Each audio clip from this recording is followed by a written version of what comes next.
सबसे कमेंट नहीं, हमारे जितने पैनलिस्ट साथी हैं इनसे कमेंट ना लेकर के अब सीधे आंकड़े लेकर हम आ रहे हैं स्क्रीन पर। पंजाब में किसकी सरकार बन रही है? क्या आम आदमी पार्टी की सरकार बन रही है? कांग्रेस की सरकार जा रही है या कांग्रेस की सरकार रिपीट हो रही है? ये हम अभी आपके सामने स्क्रीन पर लेकर आ रहे हैं। उसके बाद सीधे विजय शुक्ला जी कुछ सवालों के साथ आपके पास सबसे पहले आऊंगा पूरे इस अब देखिए, पंजाब 117 सीटें, कांग्रेस को 62 से 68 सीटें आ रही हैं और शिरोमणि अकाली दल को 22 से 28, आम आदमी पार्टी को 17 से 23। आम आदमी पार्टी यहां हमारे एग्जिट पोल के हिसाब से तीसरे नंबर की पार्टी, और उसके बाद बीजेपी 2 से 8, बीजेपी प्लस जिसमें कैप्टन अमरिंदर सिंह भी हैं, यहां 2 से 8 सीटें, और अदर्स के खाते में 0 से 4 सीटें जाती हुई दिखाई दे रही हैं। ये एग्जिट पोल हमारा अब इस एग्जिट पोल के साथ सीधे विजय शुक्ला जी आपके पास जो सवाल मैं कह रहा था करूंगा, क्या आपने देखा इस पूरे एग्जिट पोल को कंडक्ट करते समय कि कांग्रेस पार्टी नंबर 1 वो भी बहुमत के आंकड़े को पार करती हुई 62 से 68 सीटें, और शिरोमणि अकाली दल नंबर 3 नहीं बल्कि इस बार नंबर 2 पर, और जिस आम आदमी पार्टी के बारे में कहा जा रहा था कि वो सरकार बना रही है, यहां हमारे एग्जिट पोल के हिसाब से तीसरे नंबर पर आ रही है। क्या कुछ देखा है जरा आपसे समझना चाहेंगे और उसके बाद फिर ओपन चर्चा हम करेंगे। जी विजय शुक्ला जी। देखिए राजीव जी, पहली चीज तो बड़ी क्लियर थी कि कैप्टन अमरिंदर के जाने के बाद कांग्रेस की एंटी कमेंसी उन्हीं के साथ चली गई। यानी जो भी लोगों का गुस्सा था वो कैप्टन अमरिंदर अपने साथ लेकर गए, नंबर 1। नंबर 2, चन्नी ने जितने भी काम किए उन सारे काम का ब्रेकिंग जरा आपको दिखा दूं, चुनाव खत्म महंगाई शुरू, ये जरा चर्चा कर रहे हैं और महंगाई का इंतजार कीजिए। जो हम कह रहे थे सीएनजी 50 पैसे प्रति किलो महंगी हो गई है दिल्ली में, और जबकि नोएडा और गाजियाबाद में 1 रुपए किलो महंगी हो गई है सीएनजी। और अब आप इंतजार कीजिए, थोड़ी देर बाद हो सकता है कि पेट्रोल और डीजल की कीमत भी बढ़ेगी, उसकी खबर भी आएगी, आज नहीं तो कल, नहीं तो 10 तारीख का इंतजार तो आप कर ही लीजिए, और बिल्कुल जेब में कुछ पैसे रख लीजिए अगर आप गाड़ियां चलाते हैं तो। ये इसके लिए क्योंकि महंगाई बढ़ेगी इसका अंदेशा सबको था, और हाँ, जैसा मैं हमेशा कहता भी रहा हूं कि भाई बेहतर है कि इस देश में सालों भर चुनाव हो तो कम से कम पेट्रोल डीजल की कीमत और महंगाई पर लगाम लगी रहेगी। खैर, उससे इतर विजय शुक्ला जी आप अपनी बात रखिए, क्योंकि हमारे एग्जिट पोल के हिसाब से कांग्रेस की सरकार यहां बनती हुई दिखाई दे रही है, और जिस आपकी बात यानी आम आदमी पार्टी की बात हो रही है वो हमारे एग्जिट पोल के हिसाब से तीसरे नंबर की पार्टी दिख रही है। कैसे? दूसरी बात यह है कि जो आम आदमी पार्टी ने अपना वोट बैंक बनाया था वो अकाली के वोट बैंक में सेध लगाकर बनाया था। इस बार अकालियों ने अपना वोट बैंक वापस लिया है, क्योंकि अकाली इस बार शांत रह करके उन्होंने एक लड़ाई लड़ी शांति से जमीन पर, और कहीं ना कहीं उसका खामियाजा आम आदमी पार्टी को मिला है। क्योंकि आखिरी समय तक हमने एक चीज देखी, चुनाव वाले दिन से 2 दिन पहले लोगों का कमेंट था कि अब दिल्ली वाले चले गए हैं, अब चुनाव होगा। जो प्रचार प्रसार आम आदमी पार्टी का, बाकी सारी चीजों को वहां पर अलग तरीके से दिखाया जा रहा था। तो ये जो दूसरे नंबर की लड़ाई पर आपको सबको पता है कि कहीं ना कहीं अकाली और आप एक दूसरे से लड़ रहे थे, तो वही हालात बने हुए थे। कांग्रेस मेजर पार्टी थी जिससे सब लोगों ने लड़ाई की, लेकिन कांग्रेस पूरे पर लड़ रही थी और बाकी पार्टियां कुछ कुछ इलाकों में एक दूसरे से लड़ रही थी, जहां कांग्रेस को एक साफ एज दिख रहा था। तो इसलिए आंकड़े बिल्कुल दुरुस्त हैं, क्योंकि आम आदमी पार्टी का जो आंकड़ा, जो भी वोट बैंक आया था, उसने कांग्रेस का वोट बैंक पहले भी नहीं छीना था। क्योंकि कांग्रेस अगर वोट बैंक उसका छीना होता तो कांग्रेस सरकार बहुमत से 2017 में नहीं बनाती। वो आंकड़े जमीन पर वापस अकाली दल को वापस जाते हुए दिखे हैं, क्योंकि अकाली का जो कैडर वोटर था इस बार शांति से रहकर निकला है और उसने वोट दिया है। शुक्ला जी ये समझना चाह रहे थे हम, और ये हमारे तमाम दर्शक जो हैं और हमारे वरिष्ठ पैनलिस्ट जो बने हुए हैं उन लोगों के बीच भी, कि आखिर किस ढंग से और क्या है यहाँ लॉजिक, क्या है इस जीत और हार की और तीसरे नंबर की, ये समझना। हमारे साथ वरिष्ठ पत्रकार श्रवण गर्ग जी जुड़ गए हैं। श्रवण गर्ग जी आपका स्वागत करता हूँ। एग्जिट पोल आज हम दे रहे हैं, अभी तक 4 राज्यों के एग्जिट पोल स्क्रीन पर आप देख रहे होंगे। उत्तराखंड में हमारे एग्जिट पोल के हिसाब से कांग्रेस की सरकार बन रही है, 40 से 46 सीटें। मणिपुर में बीजेपी एज में है, बीजेपी नंबर 1 पार्टी, लेकिन हंग असेंबली 23 to 27 31 चाहिए और आप देख ही रहे होंगे, और कांग्रेस 21 से 25, जबकि गोवा में कांग्रेस एक तरफा सरकार बनाती हुई दिखाई दे रही है 21 से 25 सीटें और बीजेपी 7 से 11 पर सिमटती हुई, और इस प्रकार गोवा 2012 को रिपीट करता हुआ दिखाई दे रहा है। जबकि पंजाब में हम देख रहे हैं कि 62 से 68 सीटों के साथ कांग्रेस नंबर 1 पार्टी और शिरोमणि अकाली दल 22 से 28 सीटों के साथ नंबर 2 पर, आम आदमी पार्टी नंबर 3 पर खिसकती हुई यहां दिखाई दे रही है, और बीजेपी 200 बीजेपी प्लस, जिसमें कि कैप्टन अमरिंदर की पार्टी भी है और एक दो पार्टियां और भी हैं, तो ये 2 से 8 और 0 से 4 सीटें। इस पर आपकी टिप्पणी भी लूंगा गर्ग साहब, लेकिन राजेश बादल जी, आप कुछ जोड़ना भी चाहते थे और आपकी टिप्पणी भी चाहूंगा इस पर मैं। असल में विजय जी ने जो अभी बात कही, मैं बस उसी में एक चीज का इजाफा और जोड़ना चाहता हूं कि बिल्कुल ठीक बात है कि एक तरफ कांग्रेस को यह फायदा हुआ कि उन्होंने जो कैप्टन को हटा करके जो वोट उनका जा रहा था, खिसक रहा था, वो वापस खींचा है। दूसरी तरफ जो शुक्ला जी ने कहा है कि शिरोमणि अकाली दल का जो वो वोट बैंक खिसका था आम आदमी पार्टी की ओर, आम आदमी पार्टी ने अपने पैरों पर जो कुल्हाड़ी मारी जब उनके अध्यक्ष ने कुमार विश्वास के आरोपों का कोई सीधा उत्तर नहीं दिया, और उन्होंने जब कहा कि मैं आजाद पंजाब का प्रधानमंत्री बनना चाहता हूं, उनका समर्थन संभवतः खालिस्तान की ओर था। तो इसकी वजह से जो उनका वोट जितना उनको पड़ना था, मुझे लगता है 2 से 3% वोट और कम हुआ है आम आदमी पार्टी का। जी बिल्कुल। प्रशांत टंडन जी, क्या कहेंगे पंजाब? हाँ, पंजाब के बारे में देखिए, मैं बात यही कह रहा था कि लंबा फासला जो है वो 2017 से और अब तक के बीच में अगर आप देखिए तो आम आदमी पार्टी का नंबर 2 पोजीशंस पे रहा है। तो नंबर 2 और नंबर 1 पोजीशन को मिला ले तो भी वो बहुत आगे नहीं जाता है। दूसरा कि देखिए, परसेप्शन मैनेजमेंट में आम आदमी पार्टी बीजेपी की टक्कर की पार्टी है। भले उनका आकार छोटा है, लेकिन परसेप्शन मैनेजमेंट में वो उनके पास वही हथकंडे हैं जो सोशल मीडिया में उनकी ताकत है। वो इसीलिए मैं चर्चा कर रहा था कि अगर दिल्ली से गए हुए पत्रकारों की रिपोर्टें आप देखेंगे, जो हमारे साथी दिल्ली से गए थे पंजाब इलेक्शन कवर करने, तो वो दिखाई देगी आपको कि वो आम आदमी पार्टी की तरफ रुझान है। लेकिन पंजाब के रिपोर्टरों का अगर आप देखेंगे तो आपको एक अलग तस्वीर दिखाई देती है। यही हाल मेरे साथ भी हुआ था जब मैं पंजाब गया था पिछले इलेक्शंस में, कि मेरे भी दिमाग में आम आदमी पार्टी का बहुत बड़ी वो थी, और जब मैं वहाँ गया और देखा तब मुझे समझ में आया। दूसरा कि देखिए, कुमार विश्वास ने जो एक बॉम्बशेल ड्रॉप किया था अंतिम दिनों में, वो उन्होंने ड्रॉप किया था कि उनसे ड्रॉप करवाया गया था, पीछे कौन लोग थे, कैसे वो इलेक्शन कमीशन ने उसको बैन किया, फिर 2 घंटे बाद इलेक्शन कमीशन ने उसको खोला। ये सब भी बहुत मिस्ट्री है कि कौन था पीछे, उसका सूत्रधार कौन था, उसकी मंशा क्या थी और उसका कितना असर हुआ होगा। जी बिल्कुल। पुष्परंजन जी, क्या कहेंगे पंजाब पे? देखिए, इसमें मिस्ट्री वाली कोई बात नहीं थी टंडन साहब। ये सीधा सीधा उस कार्यालय से नियंत्रित हो रहा था जिसने फर्लो पर उसको छुड़वाया, राम रहीम इंसा को। फर्लो पे छूटे 21 दिन रहे। जिस दिन छूटे वो जेल से, उसके नेक्स्ट डे उनको Z+ सिक्योरिटी दे दी गई थी जी।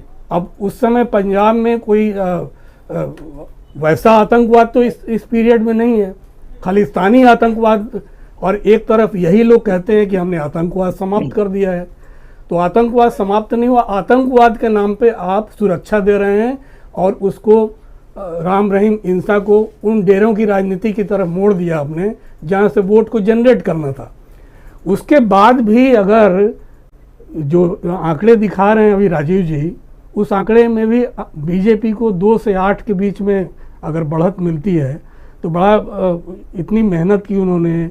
एक जो बॉम्ब शेल आप कह रहे हैं जो ड्रॉप किया था, उस बॉम्ब शेल की कहानी भी लोग जानते हैं कि उस किस तरह से उसके पीछे देखिए, दिल्ली के पत्रकार जो कि दिल्ली विधानसभा कवर करते थे और जिस हाउस को रिप्रेजेंट करते थे, वो हाउस उसी ने नाम दिया, तो उस हाउस के लोगों ने गोदी मीडिया, वो खुद ही गोदी बन गए, जाके पंजाब में अपने गोदी को भेज दिया और दिन भर वहाँ पर एक ही कार्यक्रम था कि आम आदमी पार्टी के कैंडिडेट से इंटरव्यू करना और उसे चलाना। उस चैनल का नाम लेना मैं ठीक नहीं समझता, लेकिन उसे खूब चलाया गया प्रायोजित तरीके से। तो आम आदमी पार्टी ने अपनी पूरी ताकत एक तरह से झोंक दी थी। मुझे लगता है कि उन्होंने अपनी ताकत थोड़ी सी बांट दी गोवा में और थोड़ा सा उत्तराखंड में। नहीं बांटी होती तो थोड़ा मुझे लगता है कि जो टैली दिखा रहे हैं वो शिरोमणि अकाली दल वाली टैली वाली जगह पे आम आदमी पार्टी की टैली शायद होती। लेकिन तमाम चैनल जिस तरह से दिखा रहे हैं बार बार कि, और जितने सर्वे आ रहे हैं उसे लेके लग रहा है कि एकदम उलट चीज़ें यहाँ प्रोजेक्ट किया जा रहा है कि कांग्रेस, क्योंकि कलह से मुक्त न तो कांग्रेस रही ना आम आदमी पार्टी। राघव चड्ढा जब वहाँ गए थे, टिकट के सवाल पर उनको रगेद दिया गया था, उनके कपड़े फाड़ डाले गए थे। बावजूद उसके उन्होंने कहा कि नहीं नहीं कोई कलह नहीं है, सब ठीक है, हमारे भाई थोड़ा दाएं बाएं भटक गए थे इसलिए सब कुछ ठीक हो जाएगा। लेकिन लग रहा है कि चन्नी को हम लोगों ने सीरियसली तब इस देश की मीडिया ने और दूसरे लोगों ने लिया जब मोदी जी ने कहा कि उनकी जान को बड़ी आफत है। उस पुल पे जो उन पे सो कॉल्ड अटैक होने वाला था, आज तक उस पर होम मिनिस्ट्री ने जो जांच बैठाई थी उसका कोई उसकी रिपोर्ट तो आई नहीं कि भाई उन पे किस तरह का सुप्रीम कोर्ट ने, तो वो रिपोर्ट भी आना अभी बाकी है। इस बीच में सारी कहानी हो गई। तो ये पूरे जो वहाँ पर भरत मुनि का नाट्य शास्त्र जो वहाँ पर मंचित हुआ पंजाब के चुनाव में, मुझे नहीं लगता कि बीजेपी को कोई फ़ायदा उससे। और शिरोमणि अकाली दल को उनकी मंत्री ने दिल्ली में इस्तीफा दिया किसानों के मुद्दे को लेके, वो बढ़त क्या वाकई मिल जाएगी, ये सब चीज़ों का इंतजार हमें 10 तारीख तक तो करना पड़ेगा। जी जी बिल्कुल। जयशंकर जी आप क्या कहेंगे पंजाब? नहीं देखिए, पंजाब में पिछले चुनाव में भी जिस तरह से मीडिया ने एक बनाया था, औरा खड़ा किया था आम आदमी पार्टी के पक्ष में, और ये लग रहा था, मतलब हमारे जैसे लोगों को भी लग रहा था कि आम आदमी पार्टी सरकार बनाने जा रही है। लेकिन जब नतीजे आए तो बहुत निराशाजनक रहे। उसमें यही था हम लोगों का कि अकाली दल गठबंधन, भाजपा के गठबंधन के खिलाफ जनादेश होगा। अब वो कौन ले जा सकता है? आम आदमी पार्टी ले जा सकती है या कांग्रेस ले जा सकती है? संयोग की बात थी कांग्रेस को मिला और आम आदमी पार्टी दूसरे नंबर की पार्टी रह गई। देखिए, पंजाब में आम आदमी पार्टी राजनीतिक रूप से मजबूत रही है, इसमें तो कोई दो राय है नहीं। 2014 के चुनाव में भी, लोकसभा के चुनाव में भी उसके 4 सांसद जीत के आए थे। 2019 के लोकसभा चुनाव में भी भगवंत सिंह मान थे और एक आधा और लोग शायद आए हों, तो उनका बना रहा बेस। और लेकिन इस बार जो है, इस बार भी शुरू से तो लग रहा था कि लोग सोच रहे हैं कि शायद पंजाब में कांग्रेस को भी देख लिया, अकाली दल के गठबंधन को भी देख लिया, अब एक बार एक तीसरी ताकत को सरकार बनाने का मौका मिलना चाहिए जी। लेकिन चुनाव के समय जिस ढंग की राजनीति शुरू हुई, वो जो कुमार विश्वास का जो बम सेल है उसको कहिए, या फिर और अंदरूनी झगड़े जो उनके रहे, अच्छा कहीं ना कहीं उनके लिंक्स लोगों के साथ रहे, आए विदेश से पैसा, और उसके कौन लोग कहाँ सिख फेडरेशन में हैं, इन सब को लेकर के थोड़ा सा सवालिया निशान बनते रहे। और बार बार जो मैसेज जाता रहा कि अगर सरकार बनेगी तो हो सकता है कि केजरीवाल के कंट्रोल में रहेगी, और पंजाब के लोग इसको कभी भी बर्दाश्त नहीं कर सकते हैं। इसीलिए जब उन्होंने भगवंत सिंह मान को वहाँ का नेता माना, कहा गया कि साहब वो भावी मुख्यमंत्री होंगे, अगर सरकार बनेगी तो भगवंत सिंह मान बनेंगे। लेकिन भगवंत सिंह मान की अभी भी पंजाब की राजनीति में एक अच्छे सांसद हैं, अच्छे वक्ता हैं, मिमिक्री करना बहुत अच्छा जानते, हास्य कलाकार हैं, हास्य कवि ये रहे हैं, तो उसकी झलक वो लोकसभा में भी दिखाते हैं।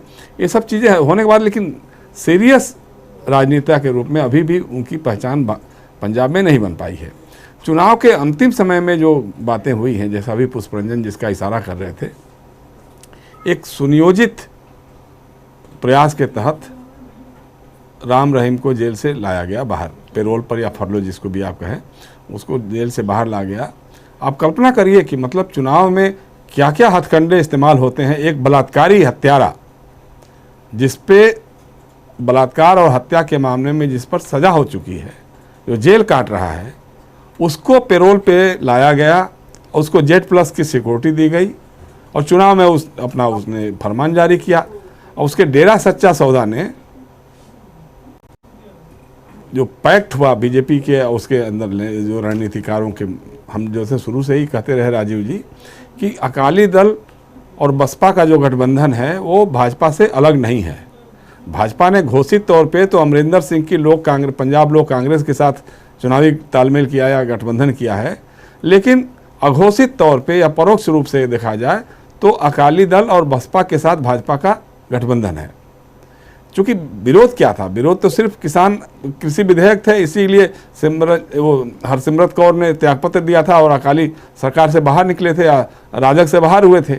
अब वो बात तो रही नहीं, कृषि विधेयक तो वापस हो गए, तो अब अकाली दल को भाजपा के साथ जोड़ने में कोई बहुत ज़्यादा तो नहीं है। तो रणनीति ये बनी कि बाबा राम रहीम के जरिए, बलात्कारी राम रहीम, मैं बाबा गलत करके बाबा का अपमान कर रहा हूँ मैं, कि बलात्कारी हत्यारे राम रहीम के जरिए ये रणनीति बनाई गई कि जहाँ पे अकाली दल चुनावी फाइट में है उसका समर्थन किया जाए और जहाँ भाजपा के लोग हैं वहाँ भाजपा के लोगों को दिया जाए। हालांकि इसी को लेकर के बेअदबी का भी मामला चला राम रहीम पे और उनके लोगों पर भी, जो ये बात चली थी पंजाब की राजनीति में, बेअदबी एक बड़ा मसला रहा। अब इन सब बातों को लेकर के हो सकता है, हालांकि अभी भी मेरा मन मानने को तैयार नहीं हो रहा है कि अकाली दल का गठबंधन सेकंड पोजीशन में आ जाएगा और आम आदमी पार्टी तीसरे नंबर पर जा सकती है ये। लेकिन अब चूंकि मतदाता हैं और उनका अपना इशूज है, कौन सा इशू कब क्लिक कर जाए, कब जब ईवीएम की मशीन दबाने जाता है आदमी तो उस समय उसके दिमाग में क्या रहता है ये जानना बड़ा मुश्किल होता है। हम और आप तो माहौल देख करके ही अपनी चर्चाएं कर सकते हैं, अपनी बातें कर सकते हैं, तो ये हो सकता है, इसमें कोई दो राय नहीं है। अगर कुछ वोट बढ़ा होगा तो उसका बड़ा कारण यही होगा कि राम रहीम के जरिए कुछ वोट ट्रांसफ़र हुआ होगा इधर से उधर। और दूसरा यह है कि कांग्रेस के साथ जहाँ तक रहा है कि कांग्रेस को कांग्रेसियों से भी लड़ना पड़ रहा है, कांग्रेस को आम आदमी से भी लड़ना पड़ रहा है, अकाली दल से भी लड़ना पड़ रहा है, लेकिन कांग्रेसियों से भी लड़ना पड़ रहा है। जैसा राजेश बता रहे थे भाई अमरिंदर सिंह से किसी तरह से पिंड छूटा, मतलब राहुल गांधी का ये राजनीतिक फैसला कितना सही था ये अमरिंदर सिंह के भाजपा के साथ हाथ मिलाने के साथ ही तय हो गया, क्लियर हो गया कि वो राहुल गांधी ने बहुत सही फैसला किया था। अगर नहीं फैसला करते तो हो सकता है कि वो सरकार लेकर के चले जाते बीजेपी के साथ, तो इसमें कोई आश्चर्य नहीं होता। तो एक तो अमरिंदर सिंह से भी लड़ना पड़ा, दूसरा जो बड़बोला नवजोत सिंह सिद्धू हैं उनके सामने हर समय लगता है कि बस मुख्यमंत्री की कुर्सी सामने ही है, उस पर जाके बैठना है। अब उसके लिए किसी को भी धक्का देना पड़े, किसी को भी कुछ करना पड़े तो करने के लिए तत्पर रहते हैं। तो वो मतलब उनसे भी चन्नी को लड़ना पड़ा। हालांकि चन्नी ने बड़ी समझदारी और बड़ी सूझबूझ के साथ बिना किसी को एनाइड किए हुए नवजोत सिंह सिद्धू से डायरेक्ट कन्फ्रंट किए बगैर अपना काम वो करते रहे, राजनीतिक सूझबूझ का परिचय दिया। तो इसलिए अगर ये लगता है कि 62 और 65 सीटें अगर मिलती हुई दिखाई दे रही हैं तो इसमें कोई बहुत ज़्यादा आश्चर्य की बात नहीं है। मीडिया के लोग बाकी एग्जिट पोल्स जो आ रहे हैं, मैं देख रहा हूँ जिस ढंग के रुझान आ रहे हैं वो ठीक है, पिछली बार भी उनका ही था। मेरा तो ये कहना रहा है बार बार राजीव जी कि एग्जिट पोल दिखाने वालों को, जैसे हम तो करेंगे, विजय शुक्ला जी तो रहेंगे ही रहेंगे, मतगणना के समय उनके पोलस्टर जो हैं, चाहे ओपिनियन पोल वाले रहे हों चाहे एग्जिट पोल करने वाले रहे हों, उनको जरूर बैठाना चाहिए साथ में और बताना चाहिए कि भाई साहब ये रिजल्ट आया है, इसमें आप क्या कहेंगे। तो देखिए जी बिल्कुल सही कह रहे हैं। एक कमेंट श्रवण गर्ग साहब आपसे लेना चाहूंगा, फिर राजकुमार सिंह जी आपके पास आऊंगा और फिर बहुत देर से इंतजार हो रहा है उत्तर प्रदेश का कि उत्तर प्रदेश में क्या कुछ है, वो उस पर चलेंगे फिर सीधा। लेकिन गर्ग साहब आपके पास आपके सामने पहला कमेंट आपसे लेना चाहूंगा। उत्तराखंड से लेकर के मणिपुर, गोवा होते हुए पंजाब तक हम पहुंच चुके हैं। एग्जिट पोल आपके सामने है, ये हमारा एग्जिट पोल है। इलेक्ट्लाइन के सीईओ हमारे साथ बैठे हुए हैं विजय शुक्ला, और डीबी लाइव देशबंधु का जो एग्जिट पोल, मतलब मिक्स ये एग्जिट पोल है। क्या कुछ कहेंगे, आपके विचार यहां पर सुनना हम चाहेंगे गर्ग साहब। देखिए राजीव जी, जो आपका एग्जिट पोल है वो तो जो बाकी जो एग्जिट पोल है उनके बिल्कुल एकदम खिलाफ वाला है। हालांकि आपने अभी उत्तर प्रदेश को लेकर अपने पत्ते नहीं खोले हैं, पर आपने जैसे पंजाब का कहूं तो आपने कांग्रेस की सरकार बनवाई है वहां, और कांग्रेस को भी आपने जितनी सीटें दी है वो 50% से ज्यादा दी हैं, और आम आदमी पार्टी को आपने तीसरे नंबर पर डाल दिया है। दूसरे जितने एग्जिट पोल्स हैं उसमें आम आदमी पार्टी की सरकार बन रही है। ये जो फर्क है, आपने चूंकि मेरी राय पूछी है इसलिए बता रहा हूं, मेरे गले नहीं उतर रहा है।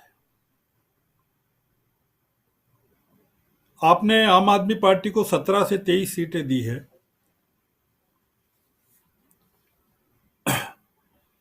वो थोड़ा सा मुझे ऐसा लगता है कि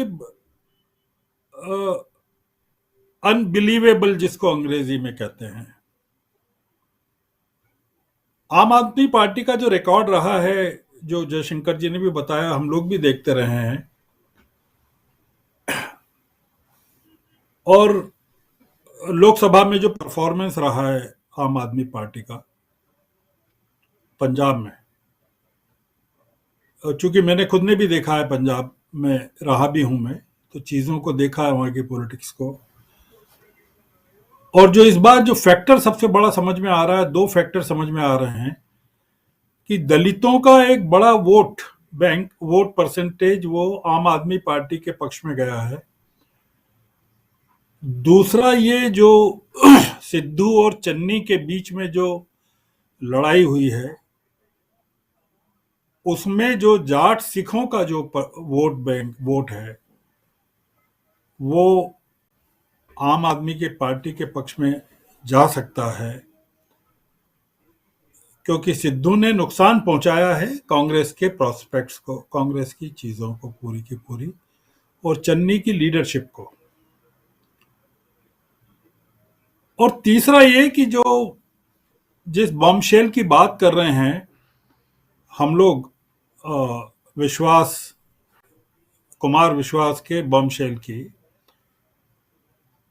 हो सकता है कि उसके कारण आम आदमी पार्टी को फायदा मिला हो। जो रेडिकल एलिमेंट है पंजाब की पूरी वोट बैंक में, जाट सिखों में खासकर, उसको ये अच्छा लगा होगा, कि हो सकता है अच्छा लगा हो कि केजरीवाल की पोस्चरिंग पब्लिकली क्या है और प्राइवेट में क्या है, एक्सट्रीमिज्म लेकर। तो मैं थोड़ा सा आपके इस पंजाब के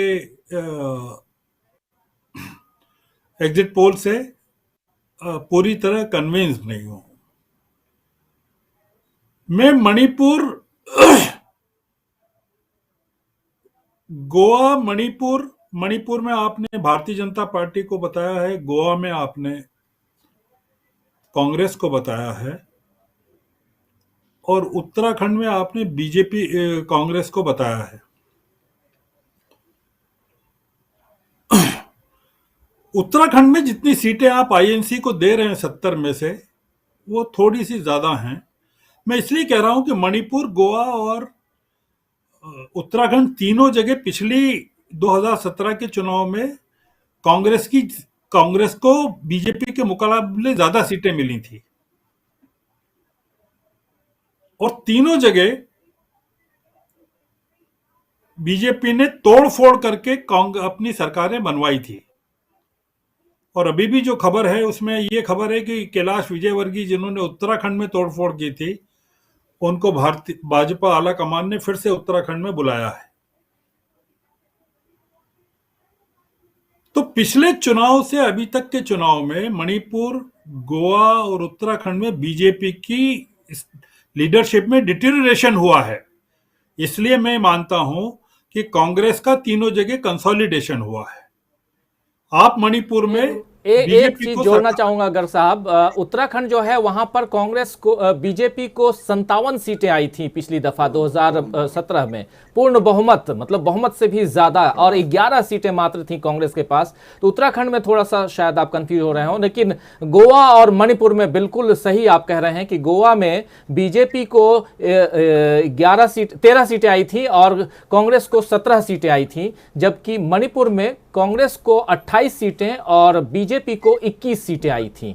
तो मणिपुर और गोवा में हुआ था, लेकिन उत्तराखंड में 57 सीटों के साथ नंबर 1 की पार्टी बनी हुई थी। आप शायद याद कर रहे हैं 2012 का जो आप जिक्र कर रहे हैं ना, तो वहां पर 36-35 का मामला था। 2012 का हो सकता है, 2012 का हो सकता है।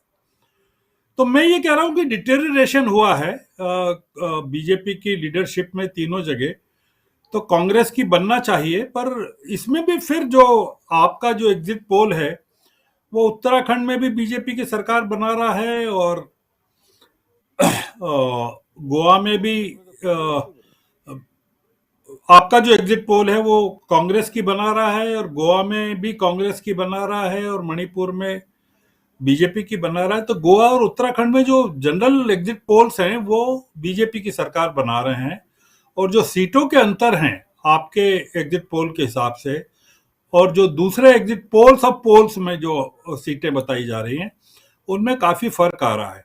तो एक थोड़ा सा जो रीडर है वो या दर्शक है वो जो सारी चीजों को देखना चाहता है निरपेक्ष भाव से, वो थोड़ा सा उसको लग रहा है कि हो क्या रहा है। अभी आप उत्तर प्रदेश का दिखाएंगे तो मैं शायद मुझे और मैं मतलब उत्सुकता से इंतजार कर रहा हूं कि उसमें आप क्या चमत्कार करने वाले हैं। लेकिन एक बात यहां जोड़ना चाहूंगा, ये चूंकि हमारा एग्जिट पोल है, दूसरे क्या दिखा रहे हैं इससे हमको कोई लेना देना नहीं, लेकिन हाँ हम अपने अपने दम पर अपनी मेहनत से हमारे साथी इलेक्ट लाइन जो पूरा opinion poll exit poll conduct करता है वो और डीबी लाइव देशबंधु की टीम जो है, हमने ये आज से नहीं बल्कि पिछले कई चुनाव से चुनाव दर चुनाव हम लोग ये करते रहे हैं।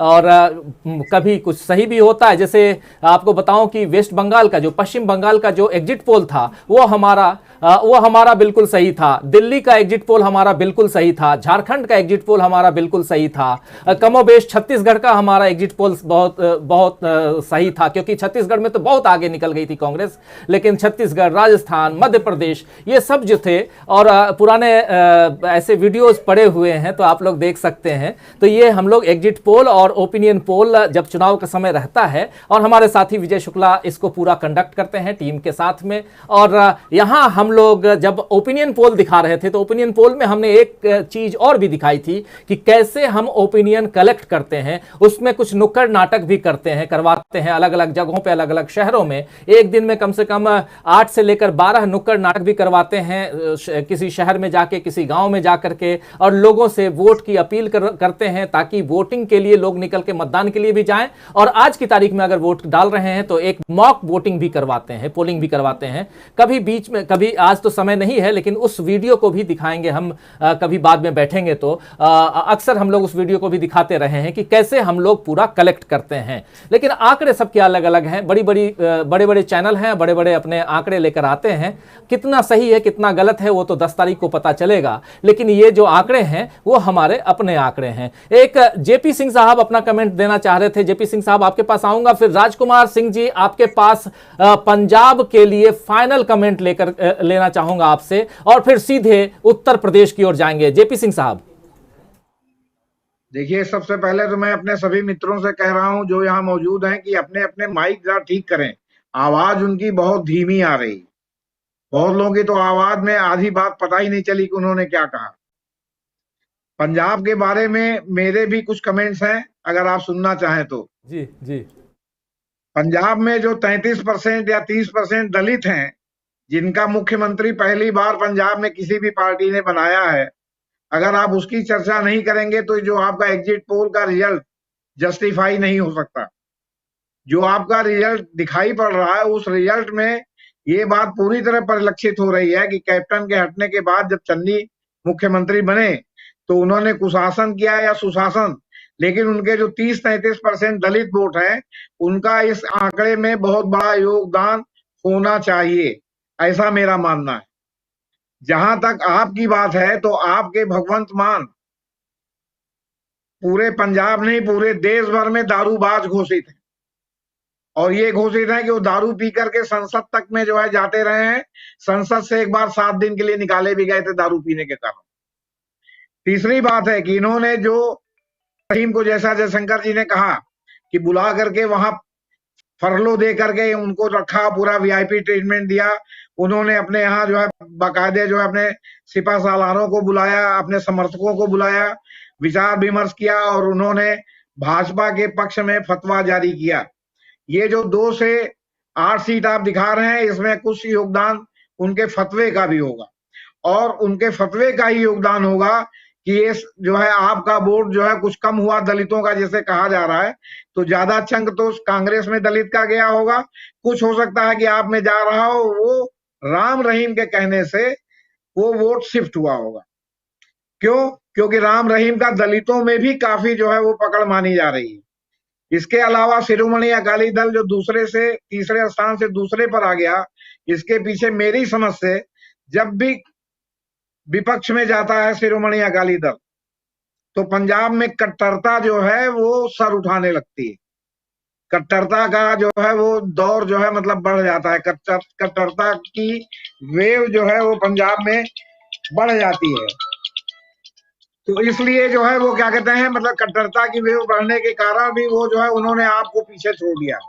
इसके अलावा मैं तो भगवंत सिंह मान के अलावा किसी को जानता ही नहीं आप में जो पंजाब में जो है मतलब नेता हो। और भगवंत सिंह मान का कंधा इतना बड़ा नहीं है कि पूरे पंजाब को में वो आपको जिता सके। ये मतलब मेरा व्यक्तिगत रूप से मानना है।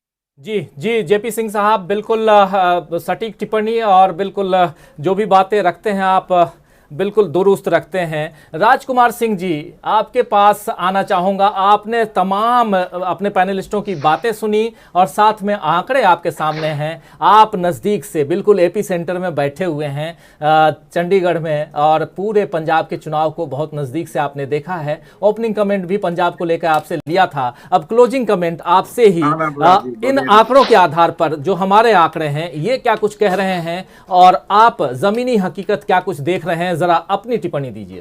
आप अभी डीवी लाइव देखिएगा थोड़ी देर में।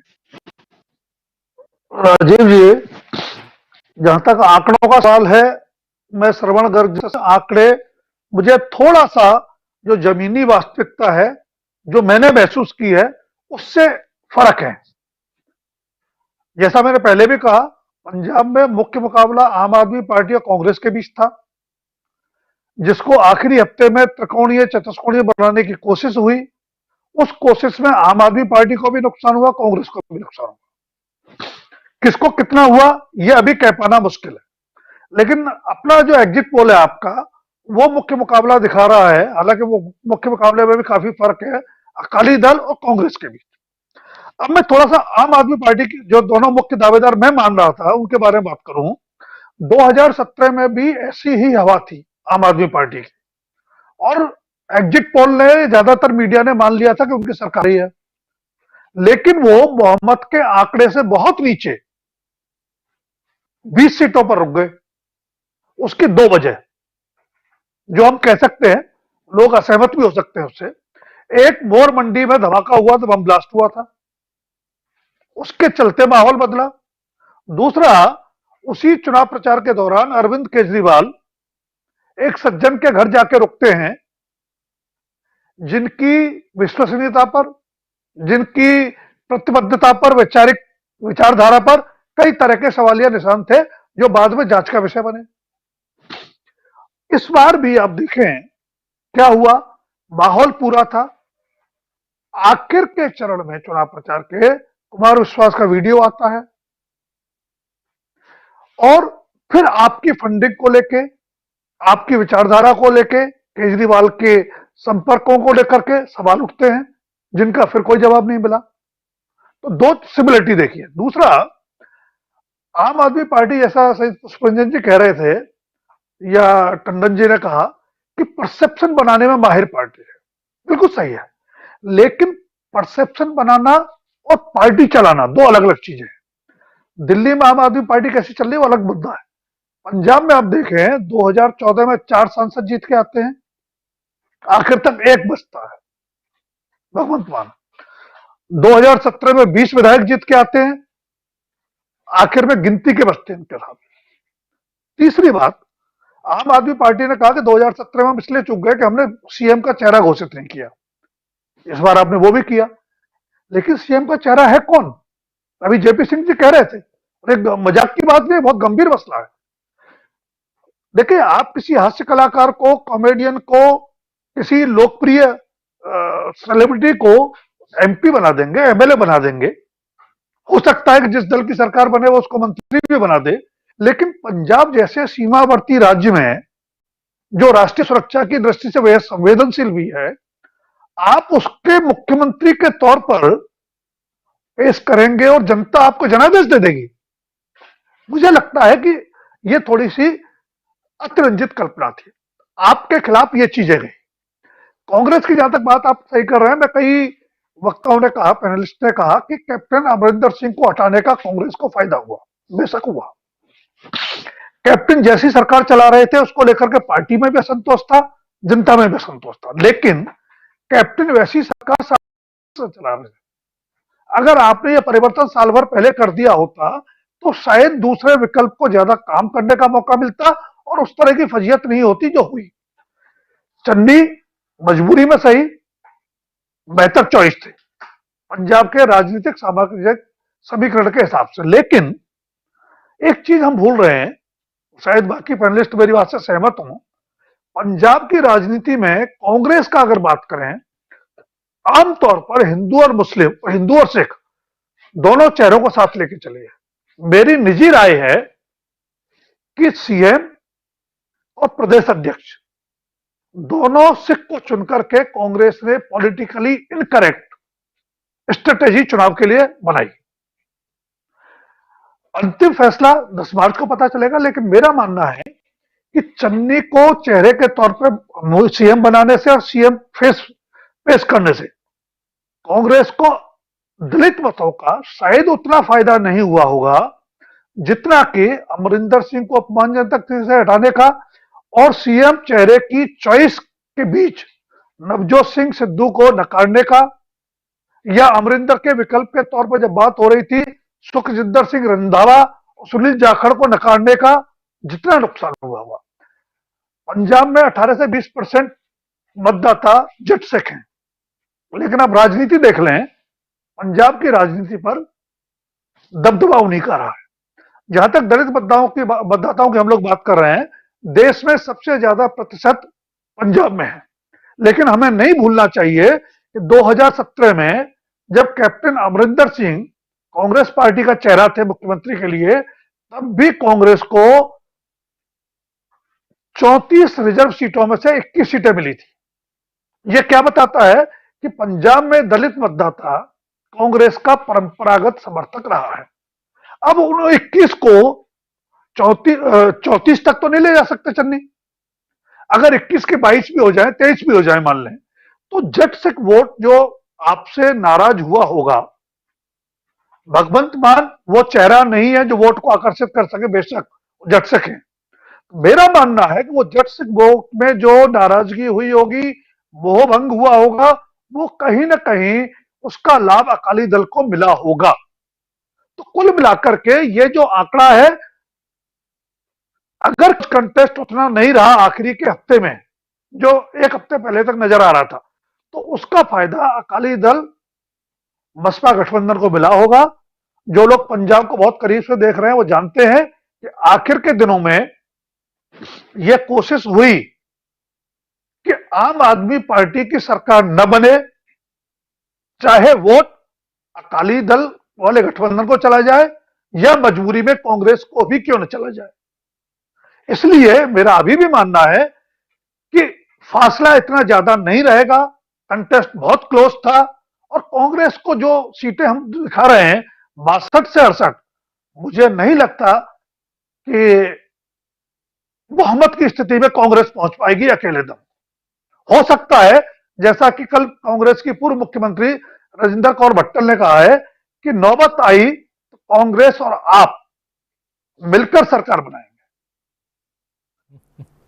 जी जी बिल्कुल, बहुत सटीक और पूरा विश्लेषण आप कर रहे हैं कि क्या कुछ हो सकता है, क्या कुछ हुआ और आखिरी समय में क्या कुछ हो रहा था, ये सब हमने देखा है। रिफ्लेक्शन जो है वो उस आधार पर लोगों के विचारों के आधार पर एग्जिट पोल में आता है, वो अभी हमने आपके सामने रखा है। 59 सीटें चाहिए यहाँ पंजाब में सरकार बनाने के लिए, 117 सीटें हैं, 59 सीट्स चाहिए और 62 to 68 यानी यहाँ पर हमारे आंकड़े के हिसाब से, एग्जिट पोल के हिसाब से कांग्रेस सरकार बनाती हुई दिख रही है। यहाँ पर आगे बढ़ेंगे। विजय शुक्ला हमारे साथी जो लगातार और पंजाब में स्पेशली हम लोगों ने ज़्यादा फोकस किया था और ये जो बातें थी, जितनी बातें आप लोग बता रहे हैं, इन तमाम चीज़ों के अलग अलग पहलुओं को समझने के हिसाब से भी और इसलिए भी कि बहुत नज़दीक से देखा जाए, क्योंकि जब दिल्ली के जो हमारे साथी प्रशांत टंडन जी कह रहे थे कि दिल्ली के पत्रकार जाते हैं तो कुछ और रहता है और पंजाब के पत्रकार रहते हैं तो कुछ और होता है। और 2 दिन जब बचा हुआ था चुनाव प्रचार खत्म होने के बाद, हमारे विजय शुक्ला जी जैसे कह रहे थे कि अब बात करने के लिए लोग तैयार थे। और एक बात ये भी बता रहे थे कि लोगों के अंदर ये भी डर था कि ये कहीं सरकार के नुमाइंदे तो नहीं है, ये किसान आंदोलन के कारण जो कुछ लोग, कई लोग जाते थे बातें करते थे, वो तो नहीं है। तो कुछ डर भय के आलम में भी वहां के की जनता थी। ये बात हम लोगों के बीच जब सर्वे हम लोगों ने किया उस बीच ऐसी बातें आई हैं। तो ये सारी बातें हम इस ओपन मंच पे हमने रखा है। बढ़े आगे, अब सीधा चलेंगे। बहुत इंतजार कर लिया हमारे साथियों ने, बहुत